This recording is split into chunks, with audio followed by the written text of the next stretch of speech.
শুভেচ্ছা আমন্ত্রণ রাতের বাংলাদেশের আয়োজন। শুরুতেই জানিয়ে দেব শিরোনামগুলো।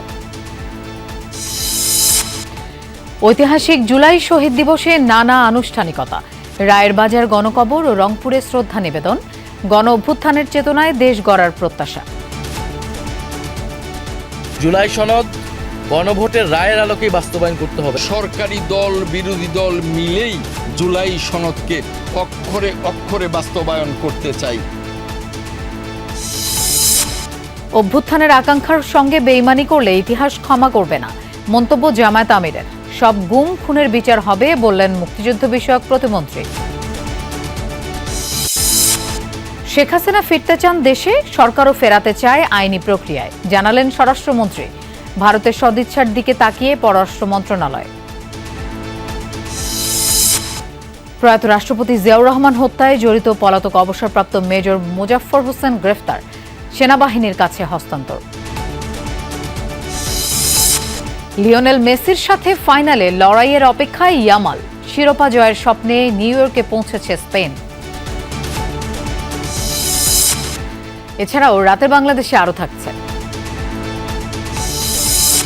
বর্ণিলা আয়োজনে সনাতন ধর্মাবলম্বীদের অন্যতম ধর্মীয় উৎসব রথযাত্রা উদযাপিত। বিভেদ সৃষ্টিকারী অপশক্তির বিরুদ্ধে প্রতিরোধ গড়ার আহ্বান মির্জা ফখরুলের।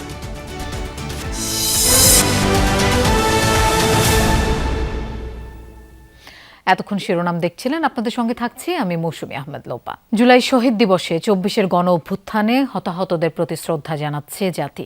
২ বছর আগে এই দিনেই আবু সাইদ ওয়াসিম সহ ৬ তরুণের আত্মত্যাগের মধ্য দিয়ে বৈষম্য বিরোধী ছাত্র আন্দোলন নতুন মাত্রা লাভ করে, যা শেষ পর্যন্ত রূপ নেয় ফ্যাসিবাদ বিরোধী আন্দোলনে।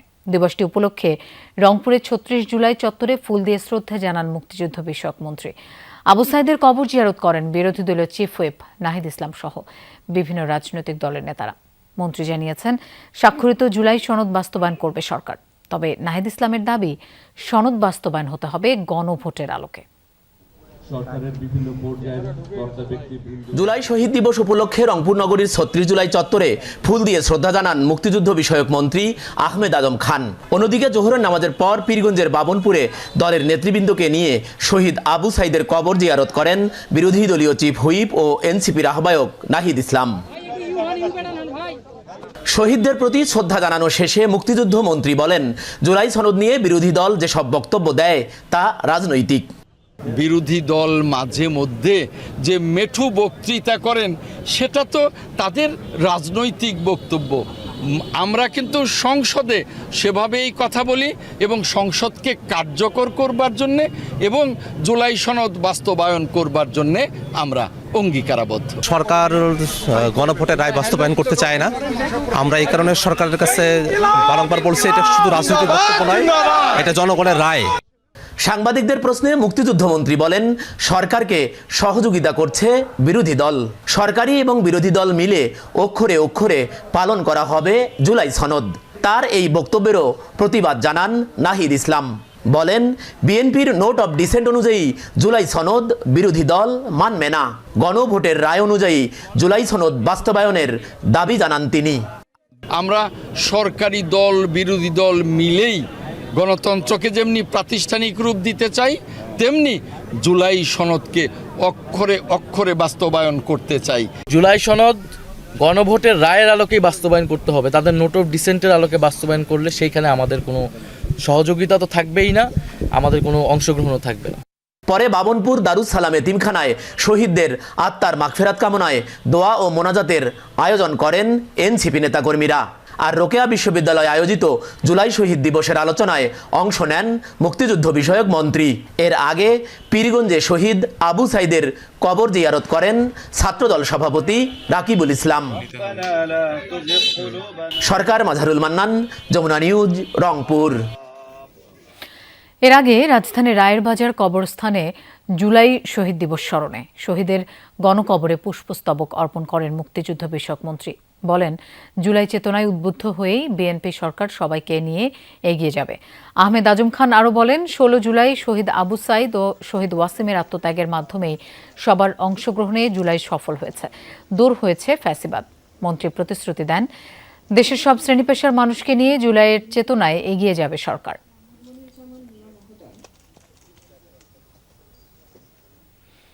এদিকে কক্সবাজারে শহীদ ওয়াসিমের সমাধিতে ফুল দিয়ে শ্রদ্ধা জানান মুক্তিযুদ্ধ বিষয়ক প্রতিমন্ত্রী। এ সময় উপস্থিত ছিলেন ওয়াসিমের পরিবারের সদস্যরাও। জুলাই গণহত্যার বিচারের পাশাপাশি আওয়ামী লীগ আমলে সব গুম খুনের বিচার করার কথা বলেন প্রতিমন্ত্রী ইশরাক হোসেন। জুলাই অভ্যুত্থানের এই দিনে চট্টগ্রামের ১৬ শহরে গুলিতে শহীদ হন ওয়াসিম। চট্টগ্রামেও নানা কর্মসূচি পালিত হয়েছে। জুলাই শহীদ দিবস ও শহীদ ওয়াসিম আকরামের দ্বিতীয় মৃত্যুবার্ষিকী উপলক্ষে ছাত্রদল নেতাকর্মীদের নিয়ে ওয়াসিমের সমাধিতে পুষ্পস্তবক অর্পণ করেন মুক্তিযুদ্ধ বিষয়ক মন্ত্রণালয়ের প্রতিমন্ত্রী ইশরাক হোসেন। জুলাই গণহত্যার বিচার এবং আওয়ামী লীগ আমলে সব গুম খুনের বিচার করার কথা জানান তিনি। আমাদের ভাইদের যারা হত্যা করেছে তারা যদি আবার কোনো দিনও বাংলাদেশের মাটিতে এসে রাজনীতি করা তো দূরের কথা, বাংলাদেশের মাটিতে পা রাখা মাত্রই আমরা সেখানে জনগণকে সাথে নিয়ে এই ফাঁসির রায় কার্যকর করার জন্য যা যা করণীয় সকল কিছুই করব। খুনি হাসিনাকে খুব দ্রুতই দেশে ফিরিয়ে এনে প্রত্যেক খুনের বিচার নিশ্চিত করতে পারলে জুলাই আগস্টের সকল শহীদদের আত্মা আমি মনে করি শান্তি পাবে। এ সময় শহীদ ওয়াসিমের পরিবারের সদস্যরাও উপস্থিত ছিলেন। ফ্যাসিবাদ মুক্ত দেশ গড়তে প্রত্যয় ব্যক্ত করেন তার স্বজন এবং সহযোদ্ধারা। যিনি গুলি মারছে, যিনি ওনাদেরকে সহযোগিতা করছে, এরা সবাই বিচার সমানভাবে হতে হবে। যিনি গুলি মারছে এদের বিচার করে আমরা শান্ত হব না। ২৪শে জুলাই আন্দোলনকে বেগবান করার ক্ষেত্রে শহীদ ওয়াসিমের যে ভূমিকা সারা বাংলাদেশে সেটা দৃশ্যমান হয়েছে। যে ওয়াসিমকে যারা হত্যা করেছে তাদের জন্য বিচারের আওতায় এনে তাদের শাস্তি নিশ্চিত করা হয়। শহীদ ওয়াসিম আকরাম আমাদের শিখিয়ে গেছে কিভাবে আন্দোলন করতে হয়, কিভাবে ফ্যাসিবাদ বিরোধী আন্দোলনে লড়াই করতে করতে নিজের প্রাণ বিলিয়ে দিতে হয়। ২০২৪ সালের ১৬ জুলাই কোটা সংস্কার আন্দোলনে চট্টগ্রামের ১৬ শহরে গুলিতে নিহত হন চট্টগ্রাম কলেজ ছাত্রদল নেতা ওয়াসিম আকরাম। সকালে চট্টগ্রাম রেলওয়ে স্টেশন এলাকায় জুলাই শহীদ স্মৃতিস্তম্ভে শ্রদ্ধা নিবেদন করেন মেয়র। বলেন তাদের আত্মত্যাগ জাতির ঐক্যবদ্ধ হওয়ার প্রেরণা। জুলাই অগাস্টে যারা বিপ্লবী, যারা আহত হয়েছেন, ওই আহত পরিবারকে আমাদেরকে অবশ্যই দেখভাল করতে হবে, পুনর্বাসন করতে হবে এবং শহীদ পরিবারকে পুনর্বাসন করতে হবে। আল আমিন শিকদার, যমুনা নিউজ। জুলাই অভ্যুত্থানের আকাঙ্ক্ষার সঙ্গে কেউ বেইমানি করলে ইতিহাস তাদেরকে কখনো ক্ষমা করবে না বলে হুঁশিয়ারি দিয়েছেন জামাত আমির ও বিরোধী দলীয় নেতা ডাক্তার শফিকুর রহমান। জুলাই শহীদ দিবসের আলোচনায় তিনি আরও বলেন, জীবন দিয়ে হলেও জামাত ২৪কে রক্ষা করবে। এ সময় ভারতীয় আধিপত্যবাদের বিরুদ্ধে জোরালো প্রতিবাদ জানান জামাত আমির। সংখ্যাগরিষ্ঠতার জোরে গণভোটকে অবজ্ঞা না করার আহ্বান জানান বিরোধী দলীয় নেতা। জুলাই শহীদ দিবস স্মরণে রাজধানীর কাকরাইলে ছিল জামাতে ইসলামীর আয়োজনে আলোচনা সভা। দলীয় নেতৃবৃন্দের পাশাপাশি এতে উপস্থিত ছিলেন জুলাই যোদ্ধা ও শহীদ পরিবারের সদস্যরা। আলোচনা সভায় আবু সাইদ ওয়াসিম সহ অভ্যুত্থানে প্রাণ হারানো সব জুলাই যোদ্ধাদের স্মরণ করেন বক্তারা। তুমি শহীদদেরকে কবুল করার দেশটাকে কবুল করো। আলোচনা সভায় প্রধান অতিথি হিসেবে বক্তব্য দিতে গিয়ে আবেগ আপ্লুত হয়ে পড়েন বিরোধী দলীয় নেতা ডাক্তার শফিকুর রহমান। বলেন, জুলাই যোদ্ধাদের আকাঙ্ক্ষার সাথে কেউ বেইমানি করলে ইতিহাস কখনো ক্ষমা করবে না তাদের। আমাদের জেনারেশনের হাতে, পরবর্তী জেনারেশনের হাতে একটা বাসযোগ্য সম্মানের দেশ আমরা তুলে দিতে পারলাম। আমাদের জন্য দোয়া করবেন। আমরা ইনশাআল্লাহ জীবন থাকতে কোনো অন্যায়ের কাছে মাথা নত করব। সংসদে বলেছি, বলতে থাকবো। দাবিগুলা ন্যায্য দাবিগুলো অর্জন না হওয়া পর্যন্ত সংসদের ভিতরে আমাদের লড়াই চলবে। ডাক্তার শফিকুর রহমান প্রতিবেশী দেশের আধিপত্যের নিন্দা জানিয়ে বলেন, বাংলাদেশের পররাষ্ট্রনীতি জনগণের অভিপ্রায় অনুযায়ী চলবে, কোনো দেশের প্রেসক্রিপশনে নয়। বলেন, বাংলাদেশের মানুষ এখন আর কারো চোখ রাঙানিকে পরোয়া করে না। আমরা ইনশাআল্লাহ জীবন থাকতে কোনো অন্যায়ের কাছে মাথা নত করব। সে যত বড় শক্তি হোক, কোনো ভয়টা দেখাই আমাদের কোনো লাভ নাই ভাই। আমরা ওই সমস্ত ভয়কে পাত্তা দিই। বাংলাদেশ ভয়কে জয় করে 2026 সালে এসে উপনীত হয়েছে। সংখ্যাগরিষ্ঠতার জোরে গণভোটের রায়কে উপেক্ষা না করার আহ্বান জানান সরকারকে। বলেন, জুলাই সনদ বাস্তবায়নে 11 দলের লড়াই অব্যাহত থাকবে। আমরা দাবি করছি, জুলাই সনদে লেখা আছে। শামীম রেজা, যমুনা নিউজ, ঢাকা। প্রত্যাবর্তনের সুযোগ নেই। প্রত্যর্পণ চুক্তি অনুসারে শেখ হাসিনাকে দেশে ফেরত চায় সরকার, আর ফেরানোর এই প্রক্রিয়ায় যাবতীয় ব্যবস্থা গ্রহণের দায়িত্ব ভারত সরকারের। সচিবালয়ে এক ব্রিফিংয়ে একথা বলেন স্বরাষ্ট্রমন্ত্রী সালাউদ্দিন আহমেদ। তিনি বলেন, প্রশাসনিক আদেশে আওয়ামী লীগ নিষিদ্ধের পক্ষে নয় বিএনপি। আইসিটি অ্যাক্টে দলটির বিরুদ্ধে চলমান তদন্ত ত্বরান্বিত করার নির্দেশ দেওয়া হয়েছে। গণ অভ্যুত্থানের মুখে ২০২৪ সালের ৫ আগস্ট দেশ ছাড়তে বাধ্য হন শেখ হাসিনা। গেল ২ বছর ধরে ভারতে তিনি পলাতক। ছাত্র জনতাকে হত্যার নির্দেশের দায়ে শেখ হাসিনার মৃত্যুদণ্ডের রায় শোনান আন্তর্জাতিক অপরাধ ট্রাইব্যুনাল। সাবেক প্রধানমন্ত্রীকে আইন অনুযায়ী দেশে ফেরাতে মোদি সরকারকে বারবার চিঠি দিয়েছে ঢাকা, কিন্তু সাড়া মেলেনি দিল্লির। এর মাঝেই রয়টার্সকে দেয়া সাক্ষাৎকারে দেশে ফিরে আদালতে আত্মসমর্পণের কথা বলেছেন শেখ হাসিনা। সচিবালয়ে এক ব্রিফিংয়ে এ নিয়ে কথা বলেন স্বরাষ্ট্রমন্ত্রী। বলেন, সাজাপ্রাপ্ত আসামি দেশে ফিরলে গ্রেফতার দেখিয়ে রায় কার্যকর করা হবে। তিনি আপিলের সুযোগ পাবেন কিনা তা আদালতের বিবেচ্য। প্রত্যাবর্তনের যে ঘোষণা ওখান থেকে মাঝে মাঝে দিচ্ছে, তো সেটা তো কিভাবে দিচ্ছে জানি না। আমরা তো তাকে আইনানুগভাবে ফেরত চাই। এক্সট্রাডিশন চুক্তি অনুসারে তাকে ফেরত দিতে গেলে তারা ট্রাভেল ডকুমেন্ট দিয়ে পাঠাবে না অন্য কোনোভাবে পাঠাবে, তারা সেই আইনানুগ ব্যবস্থাটা তারা নেবে। আমরা চাই আইনানুগ প্রক্রিয়ার মধ্যেই তিনি ফেরত আসুন। এ সময় রাজনৈতিক দল হিসেবে আওয়ামী লীগের বিচারের বিষয়ে কথা বলেন স্বরাষ্ট্রমন্ত্রী।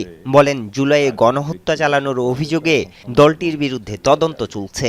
যেহেতু আমরা মনে করি, দেশবাসী মনে করে আওয়ামী লীগ দল হিসাবে এই গণহত্যার জন্য দায়ী, মানবতা বিরোধী অপরাধের জন্য দায়ী, সুতরাং তাদের বিরুদ্ধে তদন্ত পরিচালিত হচ্ছে এবং তদন্ত শেষে অভিযোগ দায়ের হলে আইসিটি কোর্টে সেটার বিচার শুরু হবে।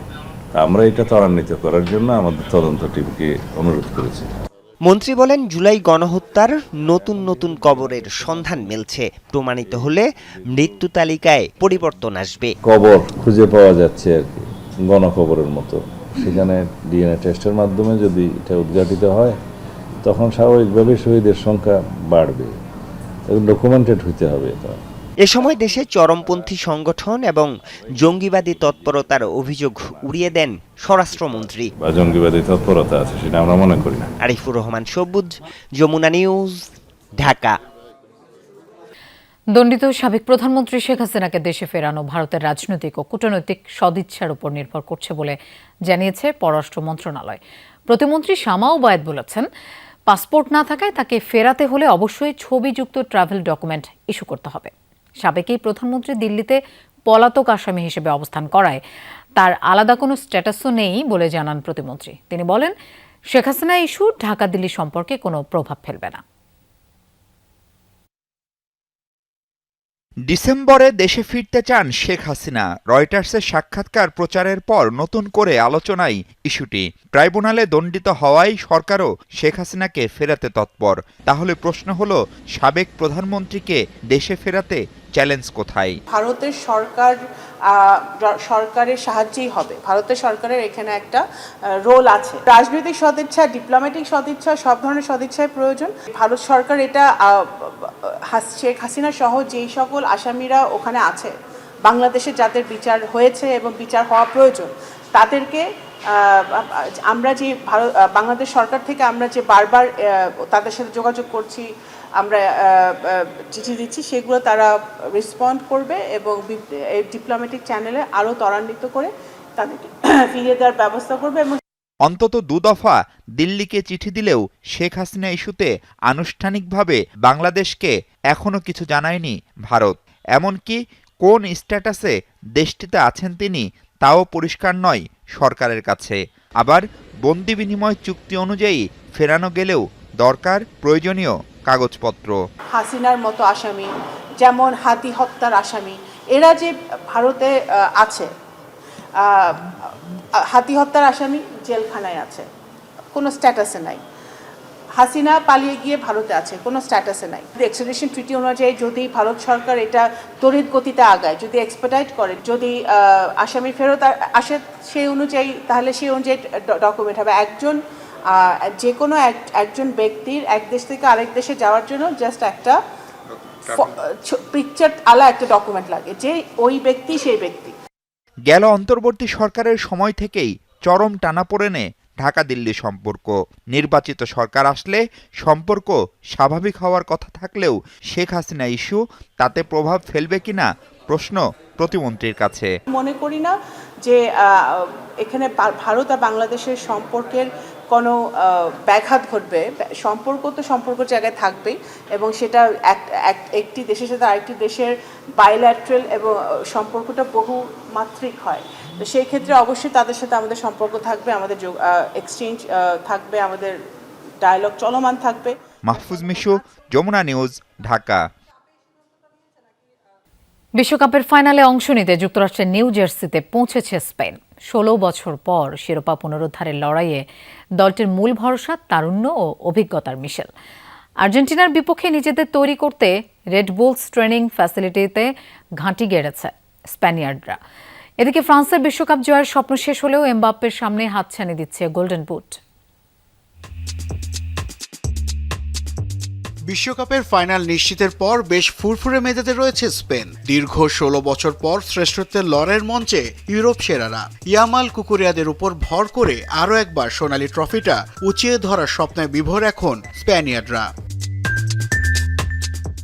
বিশ্বকাপ ফাইনাল এখনো মাঠে গড়ায়নি, তার আগেই ফাইনালের মাঠের ঘাস বিক্রি করে কোটি টাকা আয় করতে যাচ্ছে ফিফা। আর তাতেই ভাগ চেয়ে বসেছে নিউ জার্সি প্রশাসন। দ্য অ্যাথলেটিকের তথ্য মতে নিউ জার্সির মেটলাইফ স্টেডিয়ামের ঘাস বিক্রি করে ফিফা আয় করতে যাচ্ছে প্রায় $1.12 কোটি, বাংলাদেশি মুদ্রায় প্রায় যা 137 কোটি টাকার সমান। ঘাসের ছোট ছোট টুকরার সর্বনিম্ন দাম রাখা হয়েছে $450 আর প্রিমিয়াম প্যাকেজের মূল্য $3000। তবে এই উদ্যোগে আপত্তি তুলেছে নিউ জার্সি প্রশাসন। তাদের দাবি মাঠ প্রস্তুতে বড় অঙ্কের অর্থ ব্যয় করেছে অঙ্গরাজ্যটি, তাই ঘাস বিক্রির আয়ের একটা বড় অংশ তাদেরও প্রাপ্য। প্রধানমন্ত্রী তারেক রহমানের সাথে সভা করেছেন দেশের সমতল এলাকায় বসবাসকারী ক্ষুদ্র নৃগোষ্ঠীর প্রতিনিধিরা। দুপুরে সচিবালয়ের মন্ত্রিপরিষদ বিভাগের জনপ্রশাসন মন্ত্রণালয়ের সভাকক্ষে এই সভা অনুষ্ঠিত হয়। এতে উপস্থিত ছিলেন স্থানীয় সরকার মন্ত্রী মির্জা ফখরুল ইসলাম আলমগীর, ক্ষুদ্র নৃগোষ্ঠী বিষয়ক প্রধানমন্ত্রীর বিশেষ সহকারী বিজন কান্তি সরকার, সংস্কৃতি কর্মী সঞ্জীব দ্রং সহ 17 জেলার 18টি ক্ষুদ্র নৃগোষ্ঠীর প্রতিনিধি সহ আরও অনেকে। এ সময় ক্ষুদ্র নৃগোষ্ঠী সম্প্রদায়ের নেতারা ক্ষুদ্র নৃগোষ্ঠী শব্দের পরিবর্তে জাতিভিত্তিক পরিচয়ের দাবি, আদিবাসী হিসেবে সাংবিধানিক স্বীকৃতি, আইনগতভাবে ভূমির মালিকানা প্রতিষ্ঠা সহ অন্যান্য অসুবিধা ও দাবির কথা প্রধানমন্ত্রীকে জানান। সভায় সমৃদ্ধ ও বৈষম্যহীন বাংলাদেশ গড়ার অঙ্গীকার ব্যক্ত করেন প্রধানমন্ত্রী। রাজধানীর স্বামীবাগ ইস্কন মন্দির থেকে বর্ণাঢ্য আয়োজনে অনুষ্ঠিত হয়েছে সনাতন ধর্মাবলম্বীদের অন্যতম ধর্মীয় উৎসব রথযাত্রা। নারী, পুরুষ, শিশু সহ হাজার হাজার ভক্তের অংশগ্রহণে রথটি মতিঝিল প্রদক্ষিণ করে পৌঁছায় ঢাকেশ্বরী মন্দিরে। ধর্মীয় আচার, ভক্তি, আনন্দ আর সম্প্রীতির বার্তায় মুখর হয়ে ওঠে পুরো আয়োজন।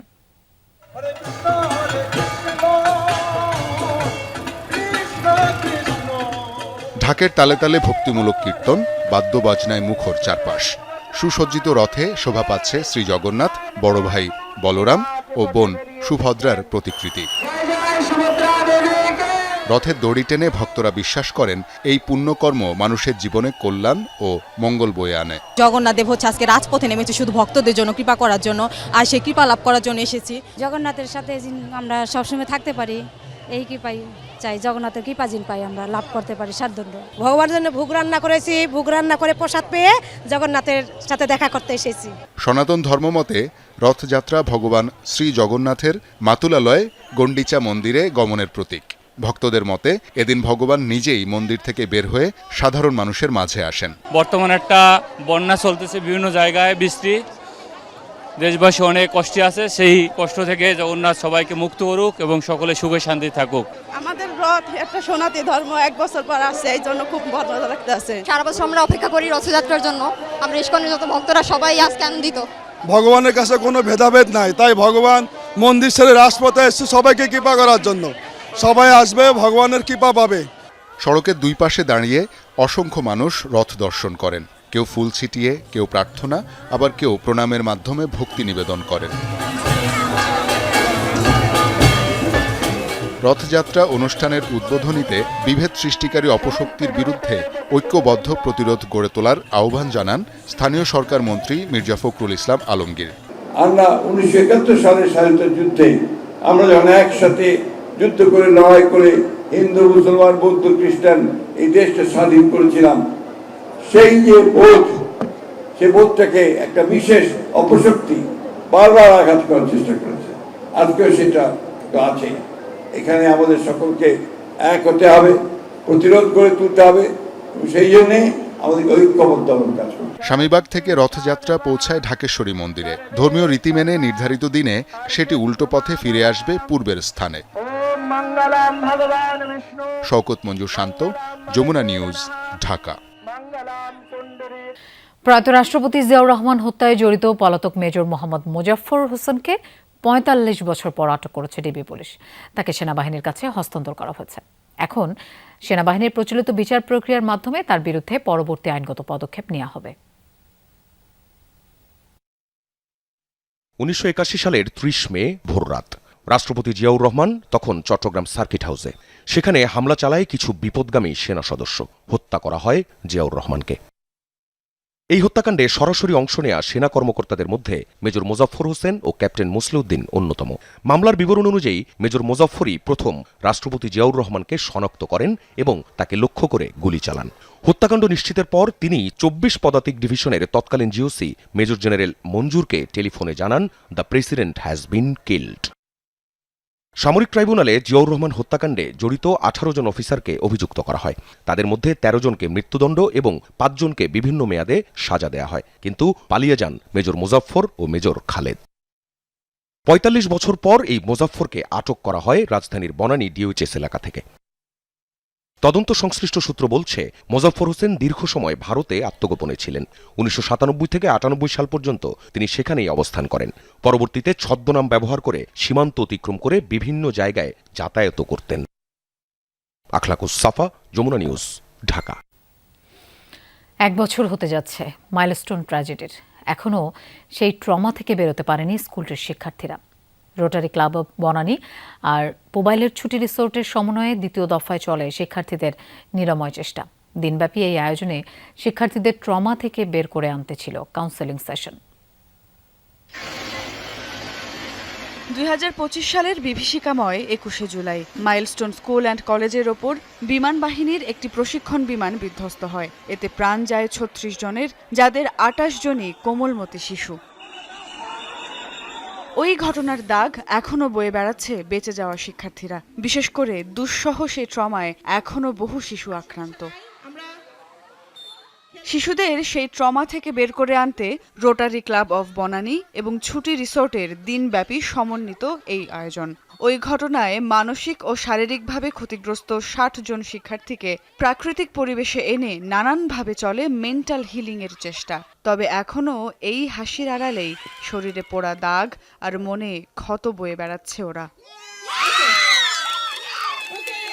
প্লেন দেখলে মাঝে মধ্যে ভয় পাই, যেহেতু এটা জুলাই মাস চলছে এই জন্য। যেগুলা অনেক জোরে যায়, আওয়াজ হয়, ওগুলা মাঝে মাঝে ভয় লাগে। ঘুমাতে পারি না, রাতে ঘুমাতে গেলে ভয় লাগে।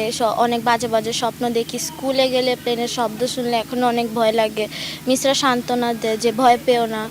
নিহত সহপাঠী শিক্ষকদের স্মরণে চারাগাছ রোপণ করে শিক্ষার্থীরা। তারা ছবি আঁকছে মনের সব জড়তা থেকে হালকা হতে। চলেছে কাউন্সেলিং সেশনও।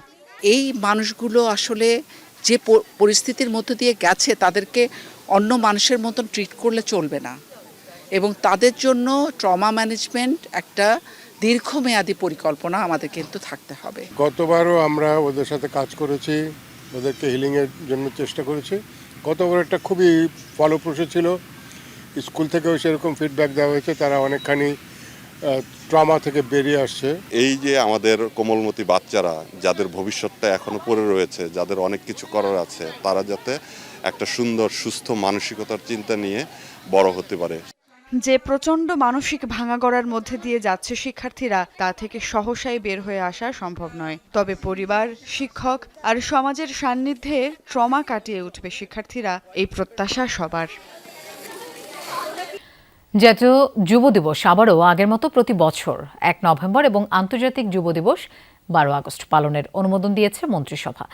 যুব ও ক্রীড়া মন্ত্রণালয়ের প্রস্তাবের ভিত্তিতে এই সিদ্ধান্ত নেওয়া হয়েছে। বৃহস্পতিবার বিকেলে সচিবালয়ের জনপ্রশাসন সভাকক্ষে প্রধানমন্ত্রী তারেক রহমানের সভাপতিত্বে মন্ত্রিপরিষদের বৈঠক অনুষ্ঠিত হয়। এর আগে অন্তর্বর্তী সরকারের সময় জাতীয় ও আন্তর্জাতিক যুব দিবস একত্রে 12 আগস্ট পালনের সিদ্ধান্ত হয়েছিল।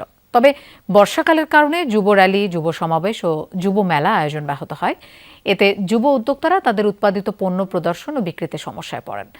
পাশাপাশি জাতীয় যুব দিবস ছাড়া অন্য সময়ে আয়োজিত যুব মেলায় প্রত্যাশিত জনসম্পৃক্ততা ও বাণিজ্যিক সাফল্য পাওয়া যায় না।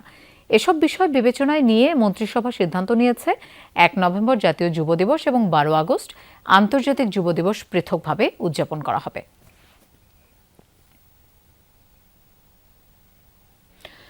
চলতি অর্থবছরে বাংলাদেশের জিডিপি প্রবৃদ্ধি কমে দাঁড়াবে 3.5%।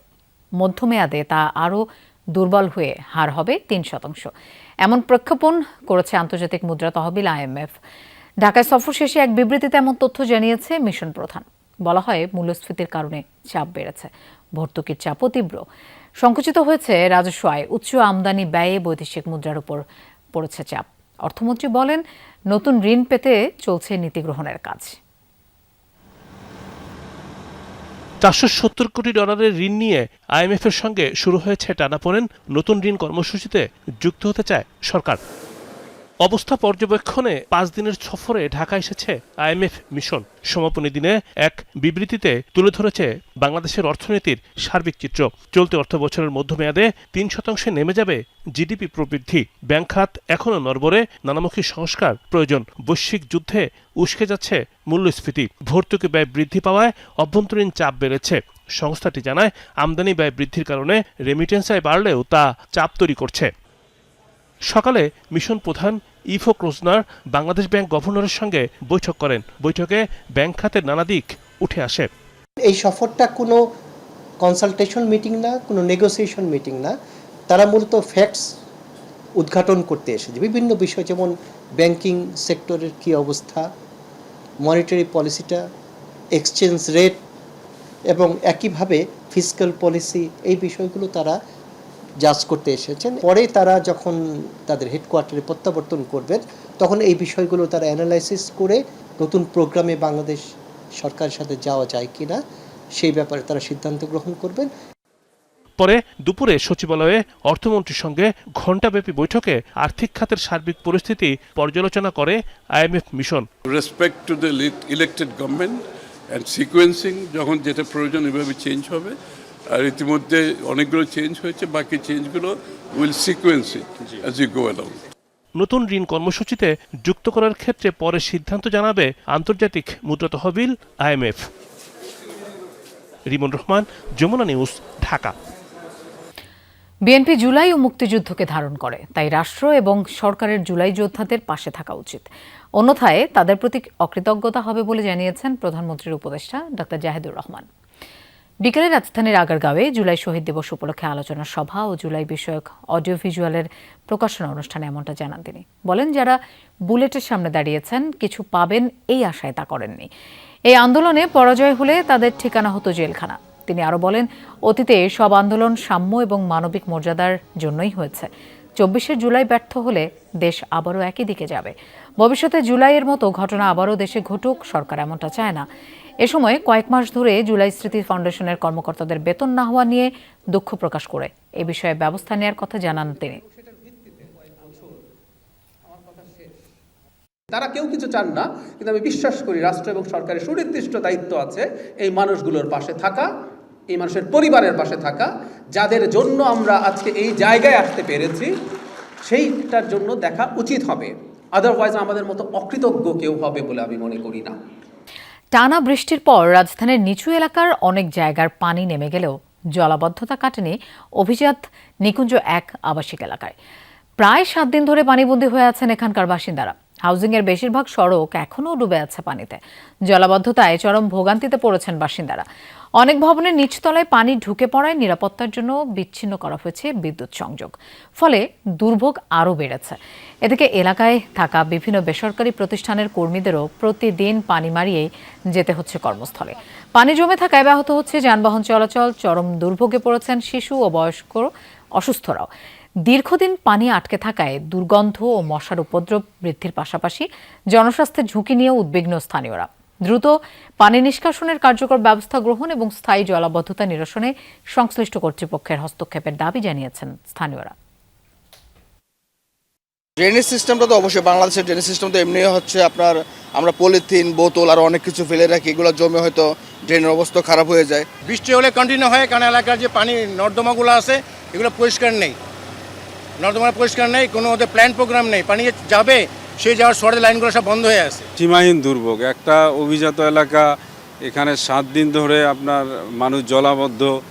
এমনও হাউস কয়েকটা আছে যেখানে আপনার বেসমেন্টে পানি ঢুকে গেছে। ইরান জুড়ে অব্যাহত আছে যুক্তরাষ্ট্রের হামলা। গুরুত্বপূর্ণ বন্দর ও কৌশলগত এলাকাগুলো হয়েছে টার্গেট। জোরালো হামলা হয়েছে কেশমদ্বীপ, বন্দর আব্বাস ও সাবাহার বন্দরে।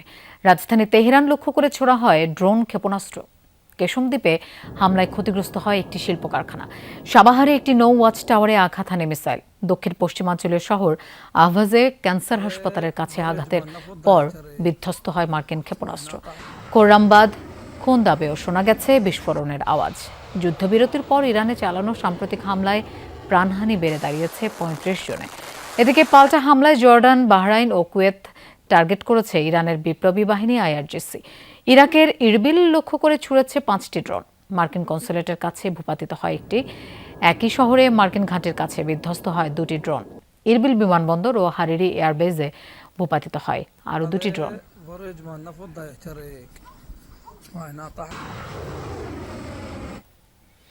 দর্শক, এই ছিল রাতের বাংলাদেশের আয়োজনে। এতক্ষণ সাথে থাকার জন্য ধন্যবাদ সবাইকে।